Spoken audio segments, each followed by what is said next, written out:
ঝিনাইদহে ৫ বছরের শিশুকে ধর্ষণের অভিযোগ উঠেছে ইমরান হোসেন নামে ১৬ বছরের আর এক কিশোরের বিরুদ্ধে। স্বজনরা জানান, ঘটনার ১১ দিন পর ধর্ষণের বিষয়টি জানতে পারেন তারা। পরে থানায় মামলা করা হয়। গ্রেপ্তার করে ইমরানকেও নেওয়া হয়েছে পুলিশের হেফাজতে। রাজীব হাসানের তথ্য এবং ছবিতে প্রতিবেদন।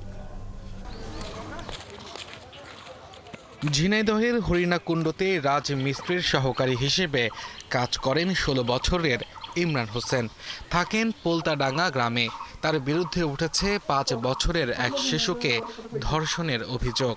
ভুক্তভোগীর স্বজনরা জানান, গত ২৭ ফেব্রুয়ারি ইমরান এক শিশুকে চকলেট খাওয়ানোর প্রলোভন দেখিয়ে বাড়ির পাশের ভুট্টা খেতে নিয়ে যায়। পরে সেখানে তাকে ধর্ষণ করে। পরে শিশুটি পরিবারকে জানালে নানা হুমকি দিতে থাকে ইমরানের পরিবার। বাড়তি কথা বলতে চাচ্ছে না, মেয়ে যেটা বলেছে মেয়ের মুখে শুনে এখন মানে থানা যেটা করে সেইটাই আর কি। না, তার জন্য আমাদের প্রশাসন আছে, আইন আছে, তাদের দ্বারাই আমরা যা হয় তাই আমরা নিজেরা মিট করে নেব।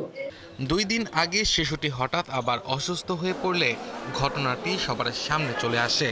ধর্ষণের শিকার শিশুটিকে জেলা সদর হাসপাতাল থেকে চিকিৎসা দেওয়া হয়েছে।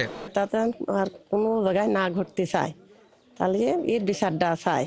আমাদের গ্রামে যে ঘটনা ঘটেছে এর ন্যায্য বিচার হোক। নিজ এলাকায় এমন ঘটনায় উদ্বেগ জানিয়েছে জেলাবাসী।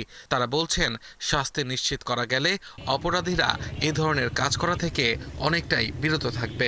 ইমরান নামে যে ছেলেরা এলো ধর্ষণ করেছে, আমরা চাই এলো সুষ্ঠুভাবে বিচার হোক। পরবর্তীতে আর একজন যাতে এটা না করতে পারে। বাংলাদেশে যে ঘটনাগুলো ঘটতেছে আসলে এগুলো খুবই অন্যায় এবং নেক্কারজনক। আমাদের পুলিশ প্রশাসনদেরকে তাদের কঠোরভাবে ব্যবস্থা নিতে হবে। ঘটনার ১১ দিন পর সোমবার সকালে ভুক্তভোগীর মা হরিণাকুণ্ড থানায় একটি মামলা করেছেন।